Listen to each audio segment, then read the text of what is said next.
अस्सलाम वालेकुम दोस्तों, कैसे हैं आप लोग। आज का हमारा टॉपिक है non conventional sources of energy.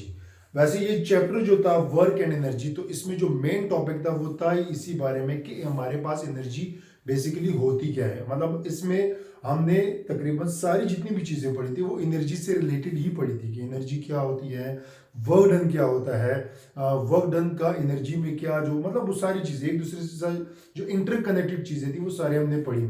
सारे टॉपिक्स इसके हो गए। लास्ट टॉपिक आज 11th क्लास की फिजिक्स जो पंजाब बोर्ड, फेडरल बोर्ड और केपीके तमाम बोर्ड्स के लिए है, तो उसका जो लास्ट टॉपिक था वो था non conventional sources of energy.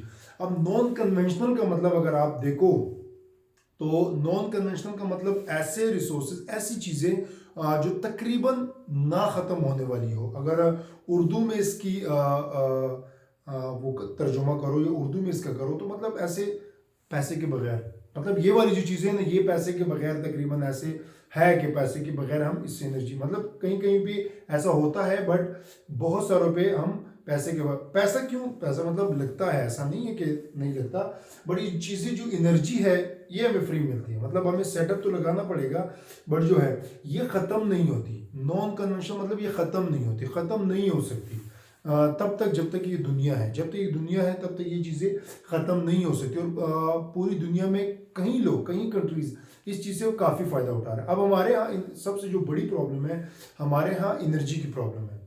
Main जो पाकिस्तान की बहुत बड़ी प्रॉब्लम है वो प्रॉब्लम है एनर्जी। अब एनर्जी हमें जिस फॉर्म में भी आप देखो, एनर्जी अगर आप इलेक्ट्रिसिटी की फॉर्म में देखो, एनर्जी अगर आप गैस की फॉर्म में देखो, एनर्जी अगर आप किसी भी फॉर्म में देखो, तो हमें जो चीज़ नहीं मिल रही वो एनर्जी है। ठीक है, हमारे पास बहुत कम है, बहुत कम है। आजकल इतनी सर्दी हो रही है, दिसंबर का महीना है और इस सर्दी में भी आपके पास गैस नहीं है, आपके पास बिजली नहीं है। वजह क्या है कि हमें वो जो अच्छी चीज़ें हैं वो हमने कभी यूज़ ही नहीं की, उससे कभी हमने फ़ायदा ही नहीं उठाया। तो जब आप वो चीज़ें यूज़ नहीं करते जो नेचर खुद आपको दे रही है या फ्री दे रही है, मतलब आपको फ्री मिल रही है, तो उस पर जब हम खर्च नहीं करेंगे तो ऑटोमेटिक हमें नुकसान होगा। तो आज का जो हमारा टॉपिक है उसी से रिलेटेड हम पढ़ेंगे। तो एनर्जी फ्रॉम टाइड्स, मतलब पहले ये देखते हैं कि टाइड्स बेसिकली क्या होते हैं। Energies are renewable. Tidal is energy is a renewable energy source that use the movement of ocean tides to generate electricity. Basically क्या होता है कि जैसे हम ग्रेविटी की बात करते हैं, जो हमारे यहाँ ग्रेविटी होती है, ठीक है, जब हम ज़मीन पर होते हैं और हम ग्रेविटी की बात करते हैं कि कोई भी चीज़ अगर ऊपर जाती है तो ज़मीन उसको अपनी तरफ नीचे खींचती है, उसको हम कहते हैं ग्रेविटेशनल फोर्स। ठीक है, ऐसे ही चांद की ग्रेविटी होती है जो पानी, जो हमारी अर्थ का जो पानी है उसको अट्रैक्ट करती है, जिसकी वजह से दिन में तकरीबन 1-2 बार, 3 बार, 4 बार ऐसा पॉसिबल है कि मतलब एक पूरा ऐसे वो पानी जब ऐसे पूरा एक टाइड ऐसे पूरा कम करता है, मतलब ऐसे उड़ता है और ऐसे नीचे गिरता है, तो वो चांद की ग्रेविटी की वजह से होता है। वो दिन में भी होता है, रात में भी होता है। अब उससे हम कैसे एनर्जी हासिल कर सकते हैं, वो एक एनर्जी का सोर्स हो सकता है। उससे आप बिजली के लिए, बिजली के तौर पे मतलब इलेक्ट्रिसिटी ले सकते हैं। उसके अलावा भी बहुत सारी यूजेस मतलब हम ले सकते हैं, उससे बहुत सारी एनर्जी में हम कन्वर्ट कर सकते हैं, बहुत सारी एनर्जी हम उससे ले सकते हैं। तो जो मेन वो है वो इलेक्ट्रिसिटी, क्योंकि हमारे यहाँ सॉरी, तो हमारे यहाँ जो सबसे कॉमन एक फैक्टर है जो नहीं है, मतलब शुरू से एक न्यूज़ में, एक चीज़ों में कि यार बिजली नहीं है, बिजली की load shedding, electricity load shedding हमारे यहाँ बहुत है। ठीक है, तो उसके लिए हम सबसे अगर कॉमन अगर हम देखें वो सबसे ज़्यादा ये है कि हम उसमें क्या करेंगे कि एक पूरा एपरेटस होता है, मशीन होते हैं। जैसे आपने देखा होगा जब हम विंड एनर्जी की बात करते हैं तो पंखा होता है, वो ऐसे घूमते हैं हवा से, और क्या होता है कि जब वो घूमते तो नीचे जनरेटर चलते हैं, जनरेटर मैकेनिकल एनर्जी कन्वर्ट हो जाती है किसमें, इलेक्ट्रिसिटी में। ऐसे ही ज़मीन के अंदर, ओशन के अंदर मशीनें लगाए होते हैं जो ऐसे घूमते हैं। जब ये टाइडल एनर्जी होती है, ये जो टाइड्स होते हैं ओशन में, तो वो घूमते हैं। जब वो घूमते हैं तो ऊपर जनरेटर लगा होता है और उसी एनर्जी को वो इलेक्ट्रिसिटी में कन्वर्ट करके, जब जनरेटर चलता है तो वो मैकेनिकल एनर्जी जो होती है वो इलेक्ट्रिसिटी में कन्वर्ट हो जाती है और हमें एनर्जी मिल जाती है। दूसरा है एनर्जी फ्रॉम वेव्स। अब ये दोनों जो चीज़ें हैं ये दोनों समंदर से रिलेटेड है, दोनों, ये भी और ये भी। ठीक है, अब ये जहां भी हमारे पास पानी होगा तो ये हम चीज़ें कर सकते हैं समंदर बेसिकली, क्योंकि हमारे पास है बहुत बड़ा एक अल्लाह ने दिया हुआ है, तो उसको हमें यूज़ करना चाहिए। तो एनर्जी फ्रॉम वेव्स कैसे, it is generated from waves. The wave power क्या होता है कि जिसको हम लहरें बोलते हैं। ठीक है, अब ये लहरें होती हैं 24 घंटे होती है। मतलब आप किसी भी टाइम में जाओ तो आपको ज़मीन में ओशन में, समंदर की बात कर रहा हूँ, समंदर में आपको वेव्स नजर आएंगे। अब वो वेव्स क्यों होते हैं? वो भी चांद की ग्रेविटी की वजह से होते हैं कि वो चांद जब मतलब उसको अपनी तरफ खींचता है तो वो कभी नीचे कभी ऊपर ऐसे वेव्स के फॉर्म में बन जाते हैं। ठीक है, अब यही जो राइज और फॉल का जो होता है, राइज और फॉल, राइज और फॉल, राइज और फॉल, और उसी में जो एक उनकी खास मशीनें होती हैं, उनके खास एपरेटस होते हैं, जब वो लगाए जाते हैं तो उससे क्या होता है कि आपकी जो एनर्जी होती है, जो आपकी वेव्स एनर्जी होती है, वो कन्वर्ट होती है इलेक्ट्रिसिटी में और उसको आप यूज कर सकते हो।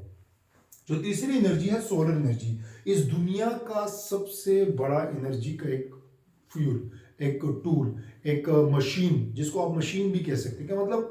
दुनिया सबसे ज्यादा एनर्जी हासिल कर रही है यहां से, सन से। अब ये जो सन है ये तो पूरी दुनिया के लिए है और बिल्कुल फ्री है। मतलब ऐसा नहीं है कि एक कंट्री के लिए है दूसरे कंट्री के लिए नहीं, ऐसा नहीं है। मतलब पूरी दुनिया के लिए फ्री, और इससे काफी लोग, मतलब काफी क्या, बहुत सारे लोग फायदा उठा रहे हैं।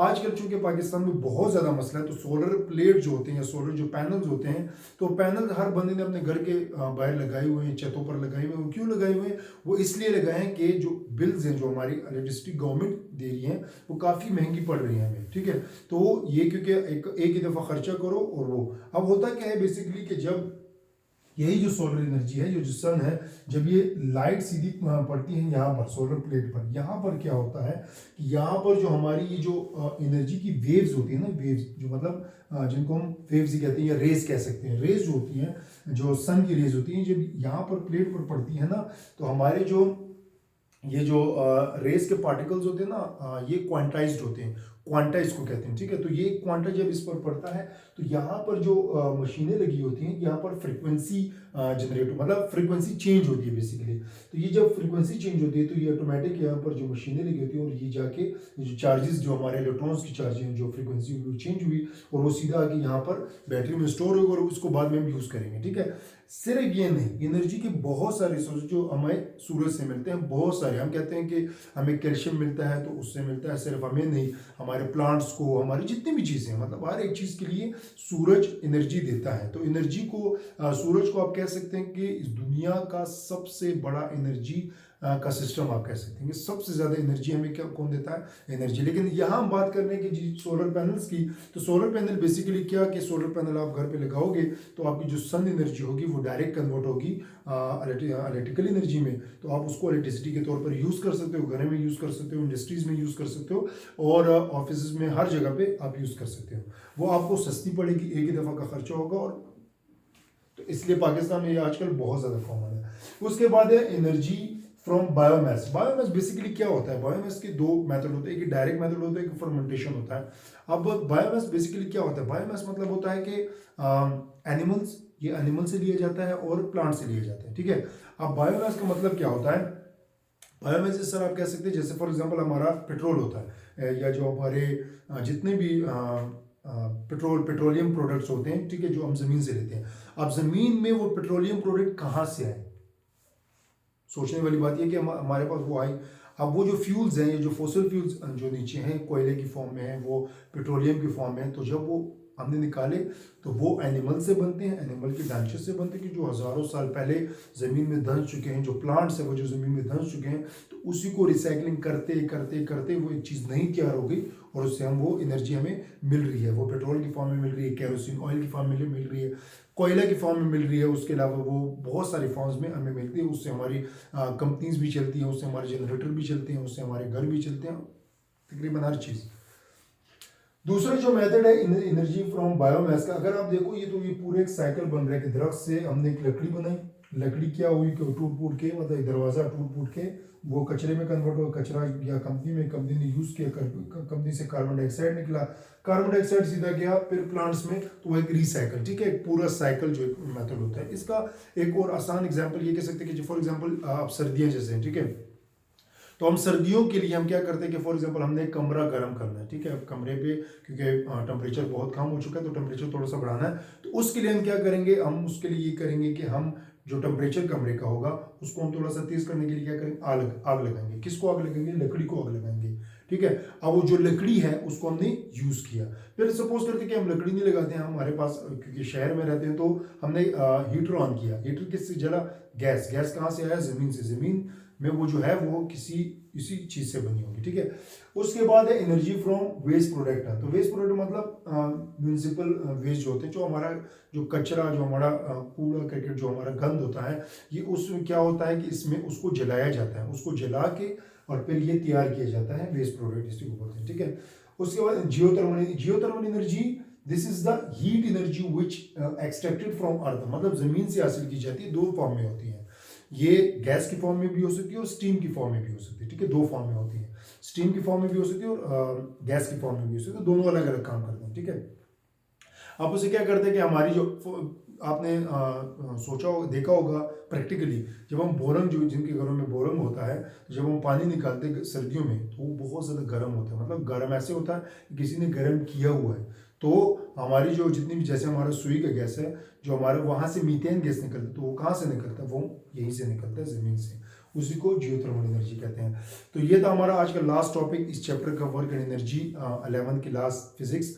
इंशाल्लाह नेक्स्ट चैप्टर में मिलते हैं। नेक्स्ट चैप्टर इसके न्यूमेरिकल भी करेंगे, इसके जो बाकी चीज़ें हैं, शॉर्ट क्वेश्चन, लॉन्ग क्वेश्चन भी बताऊंगा कि कहाँ से आ सकते हैं, कौन से इंपॉर्टेंट है, वो सारी चीज़ें इंशाल्लाह एक वीडियो में डिस्कस करेंगे। तो इससे रिलेटेड अगर कोई क्वेश्चन हो तो कमेंट बॉक्स में लाजमी कमेंट करें और सब्सक्राइब करना ना भूलें। Thank you.